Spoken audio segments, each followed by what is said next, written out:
ఓం మహాగణాధిపతయే నమ. ఓం గురుభ్యో నమ. ఓం శ్రీమాత్రే నమ.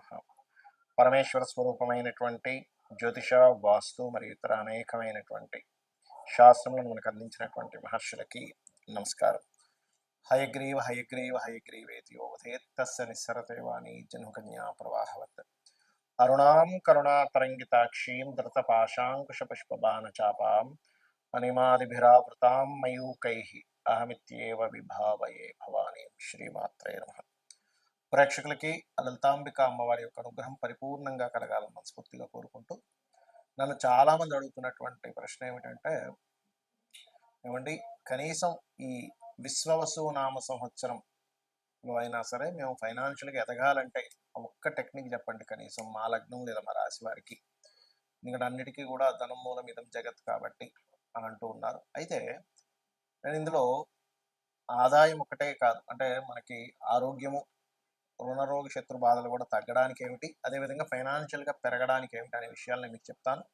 అయితే ఈ విషయాలు చెప్తుంది నేనైనప్పటికీ కూడా చెప్పిస్తుంది సాక్షాత్ లలిత అమ్మవారిగా భావిస్తూ ఒక్కొక్క లగ్నం గురించి తెలుసుకుందాం. మకర లగ్నము, మకర రాశి. మకరం వారి కనుక చూసుకున్నట్లయితే ముఖ్యంగా లగ్నమే తీసుకోండి. ఇక్కడ లగ్నాధిపతి ద్వితీయాధిపతి కూడా శని అవుతాడు. అయితే సర్వసాధారణంగా మకరం వారికి దీర్ఘకాలికంగా కష్టపడి ఏదైనా సాధించేటువంటి లక్షణాలు పుష్కలంగా ఉంటాయి, శ్రమపడేటువంటి లక్షణాలు కూడా ఎక్కువగా ఉంటాయి. అయితే ఇది కొంతమందికి ఎందుకు ఇది 90% ఆఫ్ పీపుల్ ఇలా ఉంటే ఒక 5 to 10% పీపుల్కి ఎందుకు ఇది వర్తించదు అంటే, లగ్నాధిపతి పాడైపోతాడు. ఎప్పుడైనా లగ్నాధిపతి కనుక పాడైపోతే లగ్న ధనాధిపతి శనే అవుతాడు కాబట్టి అప్పుడు ఏమవుతుంది, వారికి బద్దకించడము, సోమరపోతులుగా ఉండడం, ఈ లక్షణాలు వెళ్తాయి. ఏదో 5% ఆఫ్ పీపుల్, కానీ 95% ఆఫ్ పీపుల్కి శ్రమించేటువంటి లక్షణము వాళ్ళని వారు ప్రొజెక్ట్ చేసుకుని ధనాన్ని సంపాదించుకునేది, ఎందుకంటే లగ్న ద్వితీయాధిపతి కాబట్టి. అయితే ఇక్కడ ఈ లగ్న ద్వితీయాధిపతి కనుక శని పాడైతే వీళ్ళు అన్ని లగ్నాలకి వేరే ఈ లగ్నం విషయం దగ్గరికి వచ్చేసరికి ఏమైపోతుందంటే, వీళ్ళు ధనము ప్లస్ వీళ్ళు రెండు ఒకేసారి స్పాయిల్ అవుతూ ఉంటాయి. కాబట్టి ఏమిటి, వీళ్ళు ఎక్కువగా వీళ్ళ ఆరోగ్యాన్ని కాపాడుకుంటూ వీళ్ళు ఎప్పుడూ కూడా ఏంటంటే సూర్య నమస్కారాలు చేసుకోవడము, ఎక్సర్సైజ్ చేయడము, ఎప్పుడు వీళ్ళు ఎంత స్ట్రెంత్ అవుతుంటే వీళ్ళ ఫైనాన్షియల్ స్టేటస్ అంత స్ట్రెంత్ అవుతుంది, బికాజ్ ఆఫ్ లగ్న ద్వితీయాధిపతి ఒక్కరే కాబట్టి. అయితే ఇక్కడ ధనాన్ని వీళ్ళు బాగా సంపాదించాలి, ఫైనాన్షియల్గా మంచి గ్రోత్ రావాలంటే ముఖ్యంగా వీళ్ళు శని భగవానుడి యొక్క స్థితి ఎలా ఉందో చూసుకోవాలి. శని భగవానుడి యొక్క స్థితి కనుక బాగుంది, ఇంక తిరుగుండదు. మరి దీన్ని యాక్టివ్ చేయడానికి కొన్ని నామాలు ఉంటాయని మనం చెప్పుకున్నాం. అయితే అందులో ప్రధానంగా వీళ్ళు ఓం మధుసూదనాయ నమ, ఓం శ్రీమాత్రే నమ ఇచ్చేయండి. ఈ రెండు నామాలు రెగ్యులర్గా కనుక మీరు చేస్తూ ఉన్నట్లయితే 100% ధనం యాక్టివ్ అవుతుంది. ఎలా అంటే మనం చూడండి, ఏదైనా ఒక మాట అన్నాము రోషం వస్తుంది, ఒక మాట అన్నాము ఆనందం కలుగుతుంది, అంటే మాటకు అంత శక్తి ఉంటుంది. మంత్రానికి అంతకంటే కొన్ని లక్షల రెట్లు శక్తి ఉంటుంది, గుర్తుపెట్టుకోండి. అయితే ఎప్పుడైనా సరే గుర్తుపెట్టుకోండి, మనకి ఒక పని జరగాలంటే ఈ రకంగా చేస్తే పని అవుతుంది, ఈ రకంగా చేస్తే ఆగిపోతుందని ఉంటుంది కదా. ఆ ఫార్ములా ప్రతి దానికి అప్లై అవుతుంది, మీకు ధనం రావడానికి, రోగం రావడానికి, రోగం తగ్గడానికి, అన్నిటికీ కూడా. అయితే ఈ మకరం వారికి ఇందాక నేను చెప్పిన మంత్రంలో హెల్త్ ఇష్యూస్ తగ్గడానికి కూడా మంత్రం పనిచేస్తుంది.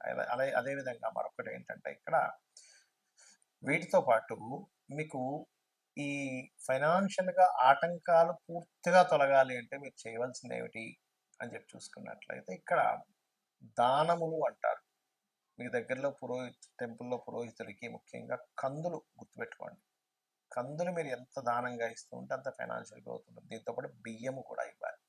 ఏమంటే మా దగ్గర టెంపుల్స్ లేవు సరిగ్గా, వాళ్ళు తీసుకోరు, వాళ్ళు భయపడుతుంటారు తీసుకోవడానికి అని అనుకునేటువంటి వారు, దగ్గరలో గోశాల కనుక ఉందనుకోండి, గోశాల ఉన్నట్లయితే గోవులు చక్కగా బియ్యపు పిండి లేకపోతే బియ్యములో కొంత బెల్లము కలిపి పెట్టడము, అదేవిధంగా క్యారెట్స్ తినిపించండి.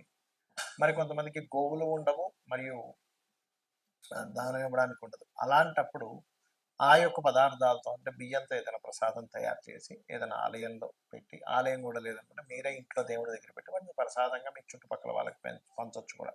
దానివల్ల తీసుకున్న వాళ్ళకి ఇబ్బంది ఉండదు, ఇచ్చే వాళ్ళకి తీసుకున్న వాళ్ళకి ఇద్దరికి కూడా అది దేవుడి ప్రసాదంగా మారింది కాబట్టి మంచి ఫలితాలు వస్తాయి. వీటితో పాటు చేయవలసినటువంటి కొన్ని విధి విధానాలు ఏమిటి అంటే, మీరు ఓం సంపత్కరీ సమారూఢ సింధుర వ్రజ సేవితాయై నమ, అదేవిధంగా ఓం ధర్మాధ్యక్ష ధనాధ్యక్ష ధన ధాన్య వివర్ధిని అయిన ఈ మంత్రం మోస్ట్ పవర్ఫుల్ ఫైనాన్షియల్ గ్రోత్కి. మీరు అనుకోవచ్చు ఏమండి మరి నేను ఈ మంత్రాన్ని ఏ పని చేయకుండా ఏ వ్యాపారం చేయకుండా ఇంట్లో కూర్చొని చేసుకుంటే వస్తుందా? నేను ఒక మాట చెప్తాను. ఈ మంత్రం చేయగానే ఫస్ట్ మీకు ఇంట్లో కూర్చోబుద్ధి కాదు. ఈ మంత్రానికి ఉన్నటువంటి ఎలాంటిదంటే ఎలాంటి పవర్ అంటే ఇప్పుడు చూడండి, మిమ్మల్ని ఎవరైనా రోషంగా ఒక మాట అన్నారు, నువ్వు ఎందుకు పనికిరావు అది ఇది అని. కొడుకు ఏం చేస్తాడు, ఇంట్లో నుంచి బయటికి వెళ్ళిపోతాడు ఫస్ట్. ఇంట్లో అలా సైలెంట్ కూర్చోడు, ఎందుకు ఆ మాటల ద్వారా మీకు ఆ చలనం కలిగింది. లేదా కొంతమంది మీతో ఛాలెంజ్ చేస్తారు, నువ్వు ఈ పని చేయలేవని, ఎందుకు చేయలేవని చెప్పి చేస్తారు. అంటే ఏమిటి, ఒక మాటకి ఒక ఎనర్జీని ఒక ఉద్రేకం వచ్చేలాగో, ఒక కోపం వచ్చేలాగో, ఒక పట్టుదల వచ్చేలాగా ఎలా ఉంటుందో, కొన్ని అక్షరాలకి, అందులో ముఖ్యంగా లలితా సహస్రనామాల్లో చూడడానికి నామంలాగా అనిపించేటువంటి దానికి మీ ఆలోచన విధానంలో ఇంట్లో కూర్చొని ఎవరు గుర్తుపెట్టుకోండి. నేనేం చేయాలి, ఏ తపన, నేను ఎట్లా ఏ బిజినెస్ చేస్తే బాగుంటుంది, ఏ వ్యాపారం చేస్తే బాగుంటుంది అనేటువంటి ఒక చక్కటి ఆలోచన మీకు ఇచ్చేలా చేసి రైట్ రూట్లోకి వెళ్ళేలాగా చేస్తుంది ఆ మంత్రం. అప్పుడేంటి, సరే నేను పలానా కోర్స్ చేయాలి, ఇవాళ రేపు డిమాండ్ దీనికి ఉంది కాబట్టి చేస్తాను అనే దాంట్లో చెప్తుంది. అలాగే మరొక విషయం ఏంటంటే, ఎప్పుడు కూడా ఇప్పుడు నేను చెప్పినటువంటి సాధన ఒక ఎత్తు అయితే, మీ పర్సనల్ చార్ట్లో ఏ మహాదశ నడుస్తుంది, ఆ మహాదశ ఎటువంటి రూపంలో ధనయోగాన్ని ఇస్తుంది అనేది మీ పర్సనల్ చార్ట్లో చూసుకోవాలి. అదేవిధంగా మీ ధనాధిపతి ఎవరు అసలు, మేషం నుంచి మీనం వరకు 12 రకాలుగా ఉంటుంది. మేషానికి శుక్రుడైతే మిథున, వృషభానికి మన మిథున రాశి అధిపతి అయినటువంటి బుధుడు అవుతాడు, మిథునానికి చంద్రుడు అవుతాడు, కర్కాటకానికి రవి అవుతాడు ధనాధిపతి. ఆ ధనాధిపతి ఒకరైతే ఆ ధనాన్ని యాక్టివ్ చేసేవాళ్ళు, డియాక్టివ్ చేసేవాళ్ళు పర్సనల్ చార్ట్ పరంగా వేరువేరుగా ఉంటాయి. బట్ ఒకటే గుర్తుపెట్టుకోండి, మీరు మీ జాతకం ఎలాగున్నా కూడా నేను ఇందాక చెప్పినటువంటి ఆ 2 మంత్రాలు అద్భుతమైన ఫలితాలు ఇస్తాయి. ఇక రెండో విషయం, మీకు దగ్గరలో గోశాల కనుక ఉన్నట్లయితే, అందులోని ముఖ్యంగా దేశీవాలి గోవులు ఉన్నట్లయితే అక్కడికి వెళ్ళి చక్కగా తేనె పూసినటువంటి చపాతీలు, అంటే చపాతీలు ఎక్కడ కూడా నూనెలో వేయకుండా, నూనె పోసి కాల్చకుండా 3 చపాతీలు తీసుకుని దాన్ని చక్కగా భక్తి శ్రద్ధలతో, నిజంగా అమ్మవారికి నా స్వయంగా నా చేతితో తినిపిస్తున్నాను అనేటువంటి భావనతో గోవు తినిపించండి. తినిపించేటప్పుడు నేను ఇందాక చెప్పినటువంటి మంత్రాన్ని ఓం సంపత్కరీ సమారూఢ సింధుర వ్రజ సేవితాయ నమః. ఇంకొంతమందికి బాగా గొడవలు ఉంటాయి, అంటే సంపాదన అంటేనే అసలు అదో పెద్ద యుద్ధం లాగా అలా ఉంటుంది. అలాంటి వారు చేయవలసింది ఏమిటంటే, అది ఎవరికి ఉంటుందంటే సర్వసాధారణంగా కుజుల్లో శని కానీ, శనిలో కుజుడు కానీ నడిచేటప్పుడు, పర్టికులర్గా కుజమహర్దశలు నడుస్తూ కుజమహర్దశ కుజుడు పాడైనప్పుడు, శని మహర్దశలు నడుస్తూ శని బాగా పాడైనప్పుడు ఏమవుతుందంటే, అసలు రోజు గడవడమే ఒక పెద్ద యుద్ధంలా ఉంటుంది. అమ్మో ఎలాగండి అసలు ఈ బాబా, ఈ మంత్ రెంట్ ఎట్లా కట్టాలి, ఈ మంత్ ఈఎంఐ ఎలా కట్టాలి, ఈ మంత్ పిల్లలకి ఫీజులు ఎలా కట్టాలి, ఈ మంత్ అసలు రేషన్ తెచ్చుకున్నది ఎలాగనేటువంటి ఒక భయంకరమైన సిచ్యువేషన్స్లో కొంతమంది ఉంటారు. అలాంటి వారికి అద్భుతమైన మంత్రం ఏంటి అంటే, ఓం నవవిద్రుమ బింబశ్రీ న్యక్కారి రతనచ్చదాయై నమ. ఇది అద్భుతంగా పనిచేస్తుంది, కానీ నమ్మకంగా చేయాలి. చాలా మంది అంటుంటారు, ఏమంటే నమ్మకంగా చేయాలి, నమ్మకంగా చేయాలి. ఎందుకు నమ్మకంగా చేయాలి అంటే, దాని గురించి నేను మీకు చెప్తాను ఇప్పుడు సమాధానం. ఏమిటంటే, దేవతకు ఉన్నటువంటి లక్షణం ఏమిటంటే, మనం నమ్మినప్పుడు, అరే నన్ను నమ్మాడు కాబట్టి నేను ఇది చేయాలనేటువంటి ఒక ధర్మం ఉంటుంది దేవతకి. కాబట్టి నమ్మినందుకు నమ్మిన వారికి చేసేటువంటి ధర్మం దేవతకు ఉంటుంది. మనుషులు కూడా నమ్మకపోవచ్చు, మనం నమ్మినా వాడు నన్ను నమ్మితే ఏంటి, నమ్మకపోతే ఏంటి అనేటువంటి లక్షణాలు కొంతమందికి ఉండొచ్చు. అందరూ అలా ఉంటారని అనట్లేదు. ధర్మంగా ఉండేవారు చూడండి, అయ్యో నన్ను నమ్మారండి, నేను ఈ పని చేయాలంటుంటాం. మరి దేవతకి ఎలా ఉంటుంది, నమ్మి మనం చేసినందుకు. కాబట్టి నమ్మి మనం చేస్తే ఆ ఫలితం వేరుగా ఉంటుంది. ఇంకోటి ఏమిటంటే, దేవతను ఎప్పుడు కూడా ఒక తల్లిగాను తండ్రిగాను భావనతో చేసినప్పుడు ఏమవుతుందంటే, తల్లికి తండ్రికి ఉన్నటువంటి గొప్ప లక్షణం ఏంటంటే, వాళ్ళు మనకేదో చేస్తారు కాబట్టి చేయరు. అందులో ముఖ్యంగా తల్లి ఏంటంటే, నేను చేయాలి, నా కొడుకు కాబట్టి నేను చేయాలనే భావనతో చేస్తుంది. కాబట్టి దేవతకి ఉన్నటువంటి లక్షణమే అది. తల్లిగా మీరు భావించేటప్పుడు, తండ్రిగా మీరు భావించేటప్పుడు చూడండి, జగత పితరౌ వందే పార్వతీ పరమేశ్వరం అంటాం. ఇప్పుడు దేవతని ఒక అమ్మవారు, లలిత అమ్మవారే ఉంది. మా జగన్మాత నువ్వే నా తల్లివి అనేటువంటి తల్లి భావనతో ఎలా అయితే చేస్తామో, తల్లికి పొద్దున్నే లేవగానే అమ్మ ఏమైంది నీకు, నీకు ఎలా ఉంది, నీవు మరి టాబ్లెట్ వేసుకున్నావా, తిన్నావా, లేకపోతే ఈ ఈ కొని తీసుకురానా అని అడుగుతూ ఉంటాం. అలాగే ఒక దేవత దగ్గర ఉన్నప్పుడు మీరు నిజంగా తల్లే ఉంది అక్కడ అనేటువంటి భావనతో మీరు ఎప్పుడైతే చేస్తారో, సొంత పుత్రుడికి తల్లి చూడండి ఎంత చేసి పెడుతుంది.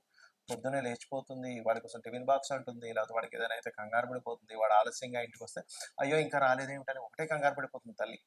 అంటే ఏమిటి, ఆ మాతృభావంతో మీరు ఎప్పుడైతే అమ్మవారిని చూశారో, తండ్రి భావంతో ఎప్పుడైతే ఆ యొక్క పరమేశ్వరును, విష్ణువును మీరు ఆరాధించేటువంటి మహాగణపతులు ఎవరైతే చూశారో ఖచ్చితంగా 100% మీకు ఆ దేవత తల్లిగాను, ఆ పరమేశ్వరుడు తండ్రిగాను మిమ్మల్ని కంటికి రెప్పలా కాపాడుకుంటారు. ఇందులో చాలా మందికి ఏమనిపిస్తుందంటే, అయ్యో! ఏమిటండి రోజు పూజలు చేస్తున్నాము. కానీ మాకు ఇలా చిన్న ఈ సంఘటన జరిగింది, ఆ సంఘటన జరిగింది అంటూ ఉంటారు. ఇక్కడేంటంటే పెద్ద సంఘటన జరగాల్సింది అక్కడికి ఆగిపోయింది. ఇంకొంతమంది అయ్యో! ఆయన ఎన్నో పూజలు చేసేవారు. అసలు పుసుక్కున 50 ఏళ్ళకే చనిపోయారు అంటుంటారు. అంటే ఏమిటి? ఇంక ఈ లోకంతో నీకు సంబంధం లేదు. నా లోకాలకు వచ్చి తీసుకెళ్ళిపోతాడు. అది మనకు తెలీదు. మనకు ఉండేటువంటి బుద్ధికి మన అజ్ఞానానికి అర్థం కాదది. అర్థం కాక అయ్యో! పూజలు చేయని వాళ్ళేమో ఓ 80 సంవత్సరాలు బతికారు. చేసే వ్యక్తి ఏమో 60 సంవత్సరాలు బతికారు అని ఏవేవో పిచ్చి లెక్కలేసుకొని ఉంటాం. మనకు తెలీదు. ఆ ఒక జీవుడు జన్మించాడంటే, ఆ యొక్క జీవుడు ఆ పర్టిక్యులర్ కర్మ అనుభవించడానికి, ఆ పర్టిక్యులర్ పని కోసం భూమి మీదకొస్తాడు. అది అయిపోగానే ఆ జీవుడు ఇంకో లోకాలకో, ఇంకో దేహంలోకి వెళ్ళిపోతారు. అది సంబంధం లేదు. కాబట్టి ఇటువంటి విషయాలు మీరు శాస్త్ర సంబంధంగా చాలా విషయాలు చర్చించగా తెలుస్తూ ఉంటాయి. కాబట్టి మీకు ధనయోగం పరిపూర్ణంగా ఈ విశ్వవసు నామ సంవత్సరంలో కలగాలని మనస్ఫూర్తిగా కోరుకుంటూ శ్రీమాత్రే నమః.